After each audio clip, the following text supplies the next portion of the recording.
Acho que aconteceu algo de bom. Acabou Nicolás Maduro. Não é exatamente acabou a ditadura na Venezuela, mas para já acabou Nicolás Maduro e a posição dos ditadores na Venezuela, da equipa dos ditadores na Venezuela, é bastante mais difícil do que antes. E eu creio que sobre isso não pode haver grandes hesitações, porque fala-se muito de direito internacional, fala-se muito de Nações Unidas. A verdade é que o governo é ilegítimo e o direito internacional não tem soluções para governos ilegítimos. E as Nações Unidas já mostraram que nessa frente são absolutamente inoperantes e ineficazes, para não dizer que hoje em dia o são em praticamente todas as frentes. É uma organização cada vez mais disfuncional, infelizmente ou felizmente, enfim, depende das perspectivas, mas verdadeiramente não tem existido. E, portanto, daqui até termos uma solução que possa restituir à Venezuela um mínimo de estabilidade e de futuro, seguramente ainda passará algum tempo, mas estamos a falar, e é bom ter isso presente, estamos a falar de um país difícil. A maior parte das pessoas não tem noção disso, mas quando foi, e nós em Portugal ainda menos, porque em Portugal tivemos uma independência da grande colónia americana, que era o Brasil, que foi praticamente pacífica, portanto não teve grandes turbulências, enfim, houve uns conflitos, ainda houve uma outra zona do território que se manteve leal à coroa e a Portugal, mas depois aquilo foi pacífico por muitas razões, não vamos aqui discutir. A Venezuela está no polo oposto, foi o sítio mais trágico. 1/3 da população morreu numa guerra, 1/3. E que foi mais uma guerra civil do que propriamente uma guerra entre libertadores e espanhóis. Foi uma guerra entre setores da população com interesses opostos e, portanto, que destruiu o país num grau inimaginável e com Bolívar, atenção, não é? Portanto, a guerra civil foi com Bolívar. Portanto, esta imagem do grande libertador, aquilo foi uma guerra civil entre os chamados pardos, portanto, e os chamados crioulos, que é uma coisa curiosa chamar crioulos, mas os crioulos basicamente eram os descendentes de europeus. E convém lembrar que, e os espanhóis fazem muita questão de o frisar, que aquilo que se chama indígenas, não é? Índios, estavam muitas vezes do lado dos espanhóis. Do lado dos crioulos, portanto, precisamente. Quer dizer, não era bem do lado dos espanhóis, porque os espanhóis rapidamente desapareceram da cena. Sim. E aquilo ficou envolvido numa... Caracas foi praticamente arrasada nessa guerra civil. Essa realidade manteve-se durante muito tempo, século XIX, por aí adiante, e só mudou com o petróleo. O petróleo transformou radicalmente a Venezuela, mudou todos os seus equilíbrios demográficos e étnicos, é preciso dizer que eles existiam, castas, aquele era um sistema de castas, porque vieram literalmente milhões de imigrantes, a maior parte deles europeus, boa parte deles portugueses, mas muitos italianos, muitos na altura polacos, portanto, muitas regiões da Europa, e criou novamente uma tensão. E quando nós nos interrogamos como é que foi possível o grau de destruição provocado pelo chavismo e pelo madurismo, é necessário ter em conta este passado e o lado de quase a guerra civil que ele voltou o clima que ele voltou a reinstituir na Venezuela, e que levou 3 ou 4 indicadores só para as pessoas terem noção. De vez em quando nós esquecemos disto. A Venezuela perdeu entre 75% e 85% do seu PIB, da sua riqueza. Portanto, sendo o país do mundo com maiores reservas de petróleo, mais que a Arábia Saudita. A Venezuela perdeu 1/4 da sua população. 32 milhões de habitantes, passou para 24 milhões. Há 8 milhões de exilados. Portanto, não são pessoas normais imigrantes, são exilados, pessoas que literalmente não conseguiam viver ali mais. Portanto, muitos são exilados políticos, outros são exilados económicos, outros são desesperados, por isso simplesmente, porque aquilo é uma situação... houve anos, neste período de Maduro, onde o peso médio da população diminuiu 3 ou 4 quilos, o que é um sinal de fome, literalmente. A mortalidade infantil multiplicou por 10. Portanto, nada funcionava ali. Nada funcionava ali. Era um país que, além disso, estava na mão de gangues. Há partes do país que são governados por gangues, por terroristas, portanto, nomeadamente os terroristas que vieram da Colômbia e que controlam o narcotráfico. Portanto, e a própria elite do regime é uma elite que tem uma parte dela, nomeadamente esta senhora que está agora, que agora, enfim, assumiu a presidência, tem uma componente ideológica, no sentido em que o pai dela já era um guerrilheiro socialista, responsável por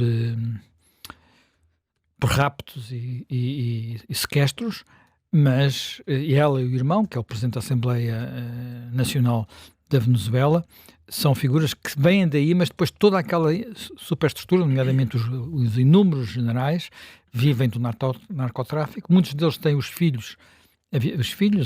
familiares a viver na Europa, designadamente em Madrid, com Ferraris, com vida de nababos, literalmente, não é? Portanto, estamos a falar deste tipo de regime. Portanto, este tipo de regime, como agora de resto estava a ouvir aqui o final do noticiário, como o Sebastião Bugalho recordava, o direito internacional também tem a ver com a legitimidade dos regimes, não tem apenas a ver com a inviolabilidade das fronteiras. Primeiro ponto.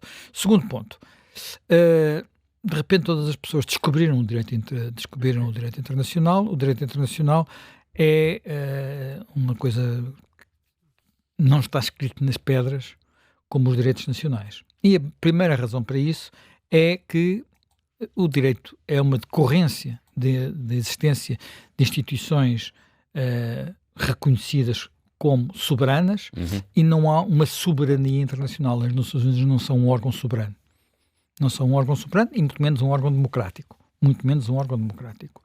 Nem as Nações Unidas, nem o Conselho de Segurança, nem nada daquelas organizações, e sabemos bem como algumas delas são bastante lamentáveis, nomeadamente o Conselho de Direitos Humanos. Tem uma Constituição que é tudo menos aquilo que diz o nome. Portanto, desse ponto de vista, aliás, há um texto hoje aqui no Observador do João Marcos Almeida, onde isso é bem explicado.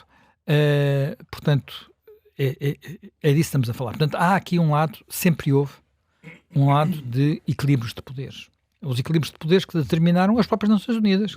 É uma organização dos vencedores da Segunda Guerra Mundial, por isso é que está lá a França e o Reino Unido, que hoje em dia já quase não são potências, e não está nem a Alemanha nem o Japão, nem as potências do Sul, porque há também potências no Sul, e portanto, e estou a falar no Conselho de Segurança, e depois tudo o resto que poderíamos ir por aí adiante.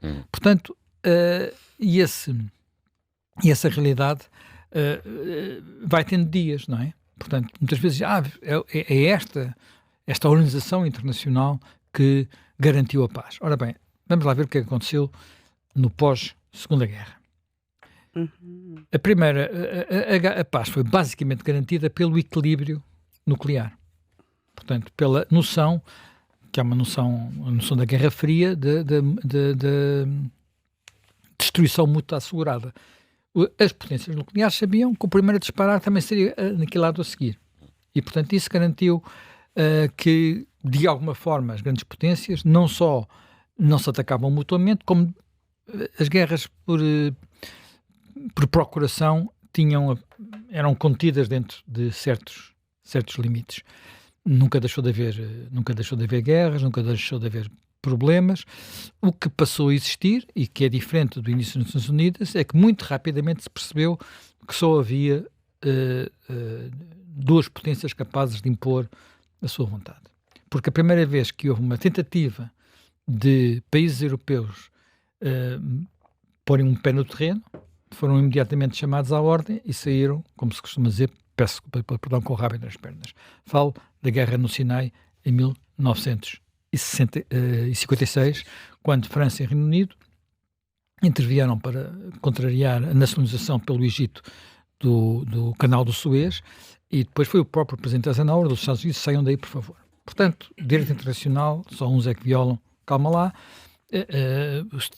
Os fracos, e neste momento os fracos são basicamente os europeus, não violam porque não podem, porque quando puderam também violaram, e às vezes em África, em alguns países, também não fazem coisas muito diferentes quando podem.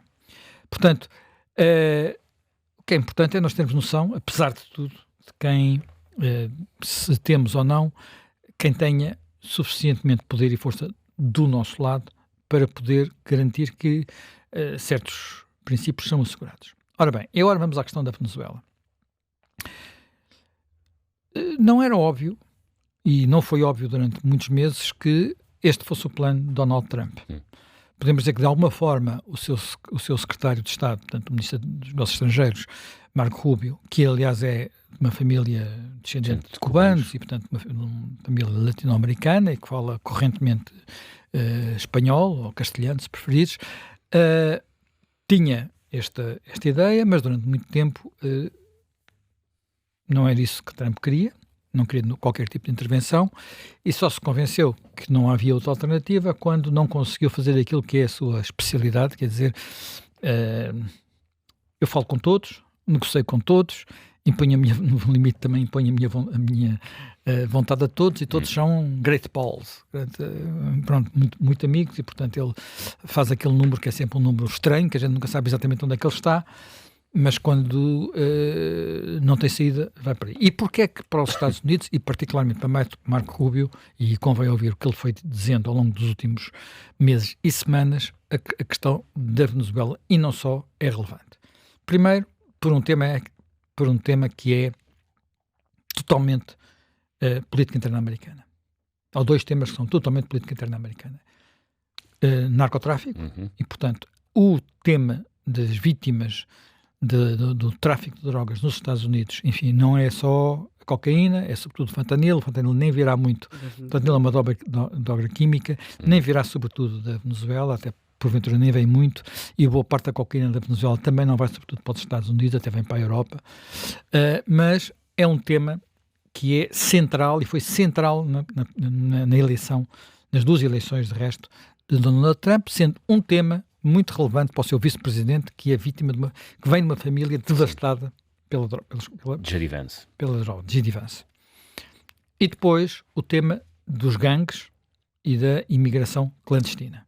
Portanto, esses são temas centrais no movimento MAGA, portanto, Make America Great Again, MAGA, e por isso muito presentes aqui. E havia a percepção de que regimes como o venezuelano, ou como o colombiano, ou como outros da América Central, curiosamente nos últimos tempos menos o México, porque o México tem vindo a ter uma política mais inteligente na sua relação com os Estados Unidos, estavam a usar quer o narcotráfico, quer os gangues, para minar, no fundo, a política, os Estados Unidos por dentro.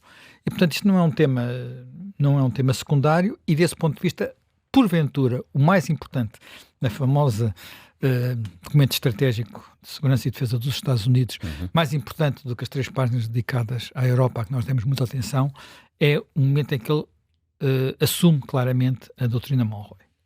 O que é a doutrina Monroe e o que é na doutrina Monroe a cláusula Trump, como ele diz, ou a cláusula Trump?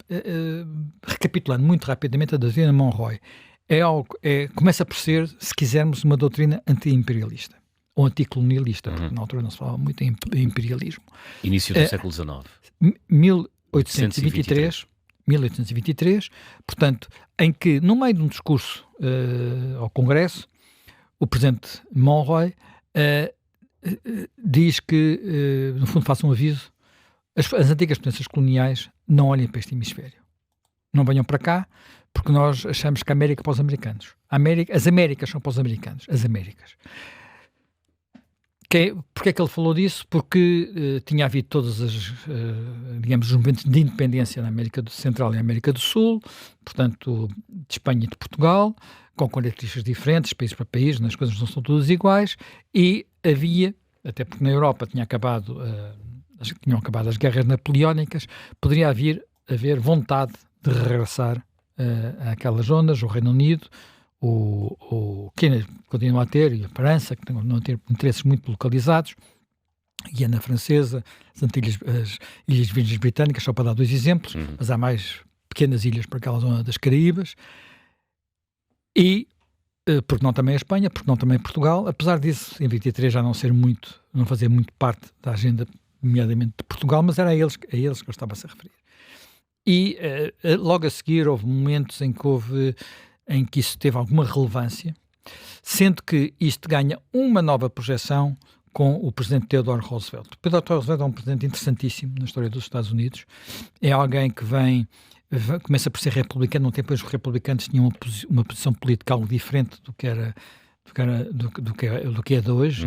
Enfim, aquilo é uma espécie de roda do hamster que vai andando à volta e tal, e portanto os partidos não estão sempre na mesma posição, e que depois até se rompe com o Partido Republicano, é considerado aquilo que se dizia um progressivo, mas ao mesmo tempo alguém que tinha um lado, podemos considerar imperial relativamente àquelas zonas. E curiosamente, uma das razões que o leva a estabelecer abertamente a chamada doutrina Roosevelt, é uma pressão europeia sobre a Venezuela e sobre as dívidas venezuelanas no princípio do século XX. E a partir daí ocorrem várias intervenções, depois isto tem flutuações, talvez se tenha tornado menos evidente nos últimos anos. Mas dessas intervenções não podemos esquecer uma que é quase igual a esta, que é a captura também e o levar para julgamento, neste caso em Miami, não em Nova Iorque, de Manuel Noriega. Manuel Noriega era general, não era só de nome. Manuel Noriega era um líder do Panamá.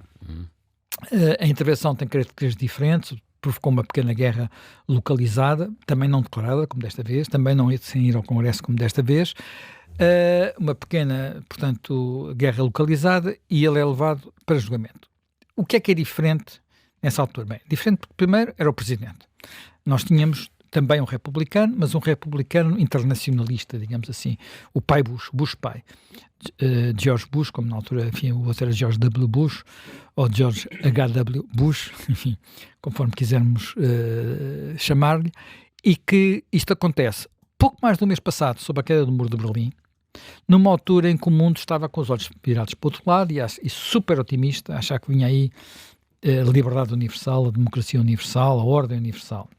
E o próprio Bush pai acabaria por verbalizar isso na ideia de que há uma nova ordem internacional e, portanto, tudo agora vai andar paz e amor. Portanto, quando houver malvados, nós intervimos e que constroem, inclusive, coligações internacionais quando isso é necessário, com o apoio das Nações Unidas, Primeira Guerra do Iraque em 91. Portanto, é esse o ambiente. Portanto, Noriega foi apanhado, ninguém no mundo ficou preocupado com o direito internacional, que eu me recordo. Ninguém veio dizer que vinha aí um cataclismo. Portanto, neste caso concreto, aquilo que nós temos que ver são o que é que vai acontecer primeiro à Venezuela e depois o que é que pode acontecer ao mundo. Vou tentar ser rápido porque temos muitos convidados hoje. Primeiro, em relação à Venezuela. Eu creio que há um travo amargo naquilo que aconteceu nestas últimas 48 horas. E esse travo amargo é os chavistas continuam no poder. Portanto, os maduristas continuam no poder. Quem está no poder é uma senhora que é, porventura, ainda mais fanática do que Maduro. Portanto, alguém que tem um lado até mais ideológico. Portanto, vem de uma família,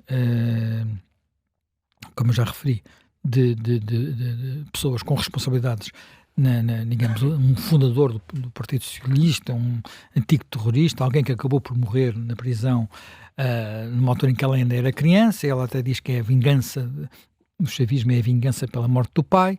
Portanto, não é, e que ela e o irmão, ela é ao mesmo tempo que se diz muito socialista, parece que gosta muito de sapatos e malas de luxo. Portanto, há aquele gosto assim. É um clássico, digamos assim. Ela e o irmão, que é o presidente da Assembleia Nacional, são considerados dois representantes da ala mais dura. Depois há uns militares que também são relevantes, o Ministro da Defesa e o Ministro da Defesa e, não sei, do Interior, que são têm as mãos particularmente sujas de sangue, mas ela não será muito diferente, só que está muito apertada e deve, porventura, a pensar que tem que levar a sério a ameaça de Trump, de que se não fizer aquilo que os Estados Unidos mandam fazer, pode-lhe acontecer o mesmo que aconteceu ao Maduro. E às vezes este tipo de líderes são um bocadinho mais pragmáticos do que nós pensamos. É evidente que todos gostaríamos que pelo menos eu gostaria, que desta intervenção tivesse resultado uma imediata substituição desta oligarquia sem legitimidade por líderes com a legitimidade da eleição de julho de 2024, portanto, o presidente González, que foi o líder eleito, a figura carismática da opção democrática venezuelana, que é Marina Corina Machado. Eu não sou como o nosso antigo ministro dos Negócios Estrangeiros, Augusto Santos Silva, que acha que ela é tanto, mas dá a entender ontem, em intervenções que fez nas televisões, que ontem não, no sábado, que ela é uma espécie de trampista, portanto eu não ligo muito. Há pessoas que têm assim uma espécie de síndrome a tudo o que tem a ver com trumpismo, enfim. Ela é uma heroína, é uma pessoa super corajosa. Descartada por Trump, não foi bizarro também isso? Foi, mas eu acho que aqui há uma coisa que é assim. Eu creio que, mais uma vez, é preciso perceber quais são as prioridades da política interna americana, que determinam muito estas coisas, e aquilo que é dito e não é dito, sobretudo naquela conversa de imprensa. Há quem diga que Trump acabou por sair da sua posição de pressionar apenas Maduro para aceitar isto, apenas porque o convenceram de que tinha tratado o problema do petróleo. Portanto, e por isso é que ele acaba por falar tanto de petróleo, mas está a falar muito para as pessoas a dizer: eu não me estou a meter numa aventura porque quero aqui, tenho uma agenda democrática, estou-me a meter numa coisa que tem a ver com os nossos interesses de segurança e económicos. Portanto, o tempo que ele leva a falar disso tem muito a ver com isso. Até porque, se virmos bem, em termos de detalhe, a riqueza petrolífera da Venezuela é muito grande, de facto, mas recuperar o que foi destruído não é tarefa para 2 dias. Não é tarefa para 2 dias. Mas pode ter algumas... Porquê? Porque aquilo, de facto, as infraestruturas estão em muito mau estado, o investimento é muito grande, as grandes empresas, as grandes petrolíferas americanas têm muitas opções de investimento e, portanto, têm que pesar bem o investimento ali, e é do interesse dos Estados Unidos e de Trump, em particular, que o preço do crudo baixe, que o preço do petróleo baixe e, portanto, a rentabilidade dos investimentos fica mais apertada, porque com o preço do crudo mais baixo, pagam-se mais lentamente, no mínimo, não é? E é do interesse do Trump por 2 razões.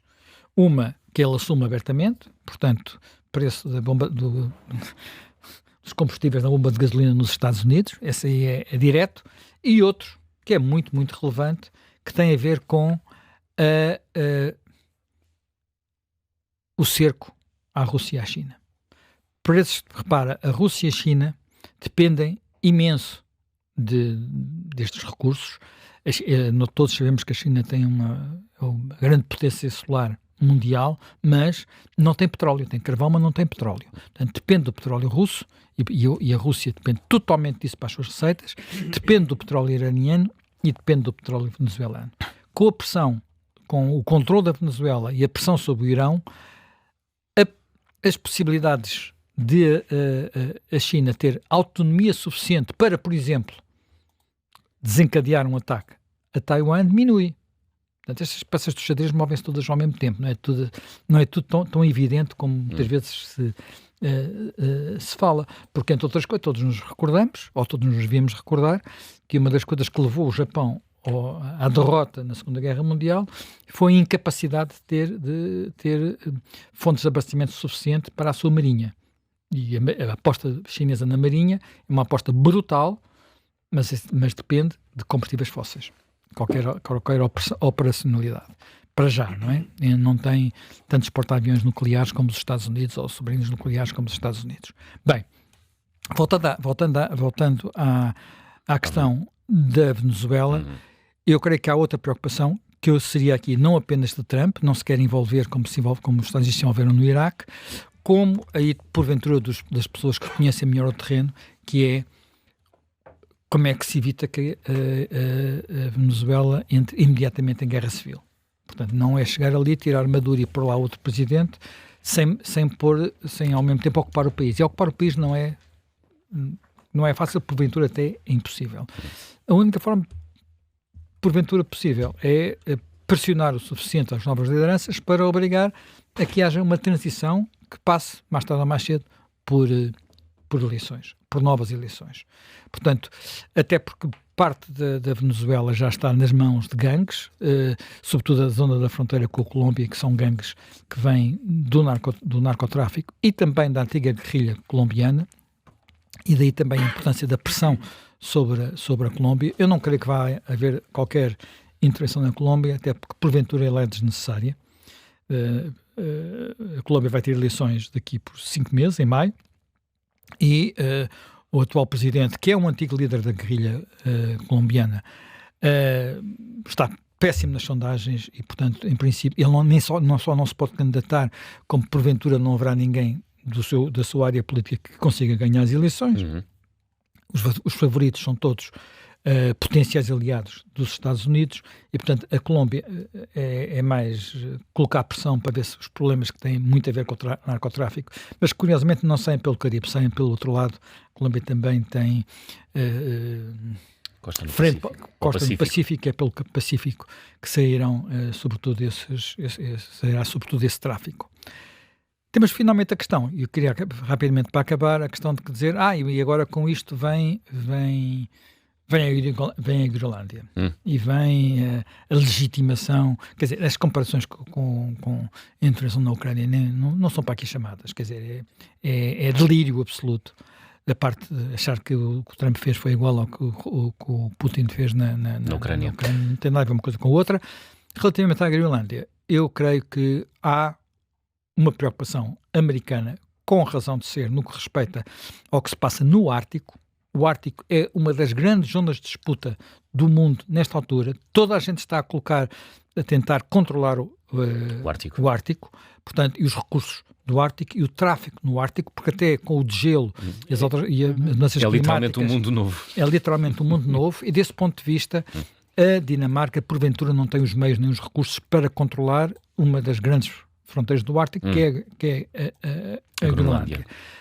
Não creio que o porta-aviões que está agora nas Caraíbas vai passar para cima do Círculo Polar Ártico e ameaçar a Groenlândia. Não creio que isso vá acontecer. Não sei se a Dinamarca vai voltar a vender territórios aos Estados Unidos. Já vendeu no passado, no século XIX, as Ilhas Virgens dinamarquesas foram vendidas aos Estados Unidos, portanto não seria uma novidade absoluta. Nós é que nunca vendemos nada. Os espanhóis venderam, os franceses venderam, Timor. a Rússia venderam. Vendemos um bocadinho de Timor. Em Timor, sim. Aos Estados Unidos também, mas depois eles não ficaram lá. Não, nós vendemos à Indonésia. Não, estou a falar de vender aos Estados Unidos. Não, vender aos Estados Unidos. Não, estou a falar de vender aos Estados Unidos. Não, aquele enclave não tem. Portanto, eu creio que há esta percepção, naturalmente do lado europeu, não é isto que deve levar os europeus de repente a pensar que têm que se armar rapidamente. A ameaça europeia está do outro lado, não é? Está no Oriente, está no Ocidente, não está ou melhor, está ao Oriente, está na Rússia, não está ao Ocidente, não está no Atlântico, apesar de, como é óbvio, termos autonomia estratégica que não temos hoje, seria bastante bem-vinda, mas por outras razões, e não se pode deixar de considerar que agora, como no passado, o tema dos recursos é eterno. E agora os recursos não são apenas recursos de combustíveis fósseis, são também de metais raros. E, portanto, e desse ponto de vista, mais uma vez, o Ártico não é zona que se possa achar que não vale nada, que é tudo gelo e que não conta para nada.